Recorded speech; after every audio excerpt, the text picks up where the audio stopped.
Welcome to what is the second in a series of 4 seminars that Demos and the Open Society people are putting on, based around the paradoxes of openness and all that brings with it.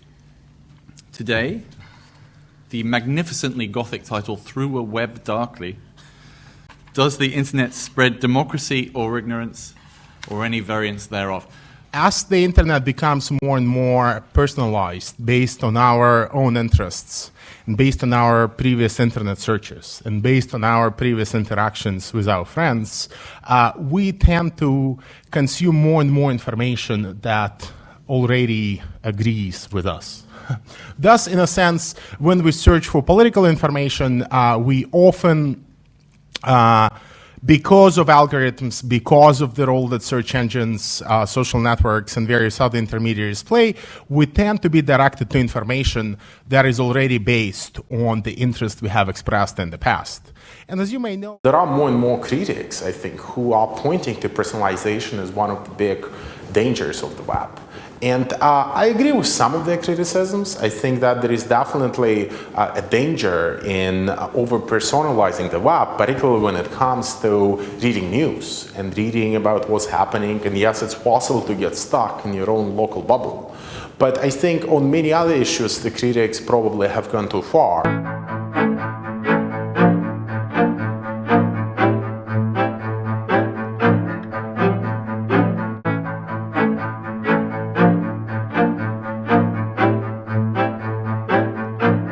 The question of whether there is a moral issue behind algorithms, I think, is an important one, and it's very easily neglected because we think it's a machine, an objective process doing it. So whatever the end that the algorithm is seeking to achieve needs to be scrutinized and interrogated to understand whether it's imbalanced in relationship to other sorts of values that we're seeking to achieve. I wonder about if you could elaborate a little bit more on the benefits of serendipity, because it is something that I've been looking at algorithmically and journalistically to try and bring in that proportion of stories of the you didn't know you wanted to know this, but you do.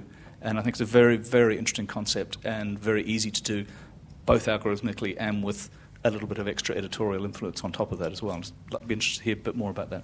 Suggestions made in this book that I referenced, The Filter Bubble, is that Amazon or Google, knowing what you have bought or browsed in the past, should make a suggestion on what it is you should buy or browse next. So if you're only reading crime novels, Amazon should be required to recommend, continental philosophy to you. Right, that would be the no, seriously, that's the suggestion that the guy is making, and it's very close to the suggestion that Cass Sunstein made 10 years ago when he said that websites that and blogs that are conservative should be forced to link to liberal blogs.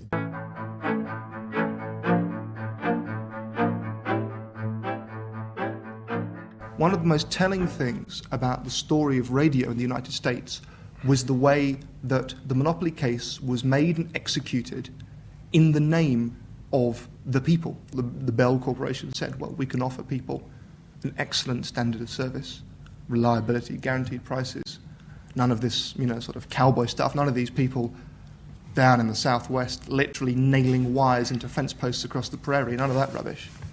Good telephone for everyone. And that argument was bought by the government, went ahead, and it happened. The main reason for the existence of conspiracy theories is the existence of conspiracies. And I think it's really important that we don't allow fear of, as it were, a paranoid tendency in the general public to cloud our judgment about what people should and shouldn't know. That some of that conspiracy theories when it comes to climate change and 9/11 will eventually trickle down to the political realm as well, and that by putting limited information about what politicians are doing without providing the narratives, we will actually be confusing people as well. The web, or the internet as a popular technology, is really only about 600 weekends old. And it takes a really long time for people's etiquette and for their mores and for social norms to catch up with things. And I think this is where perhaps the great battles are to be fought and that we should be looking at. Who controls the pipework, who controls the speeds, who controls the preferential and the non-preferential. and that this is, well, something I hope people will think about a little bit more than they used to. That seems to be a very good place to finish on the possibility of another grand battle. I'm sure we'll come back here next year and discuss how it went. Tom Chatfield, Dan Hind, Evgeny Morozov, thank you very much. Thank you all for coming, and download the podcast and listen to the genius that happened this afternoon. Thank you very much.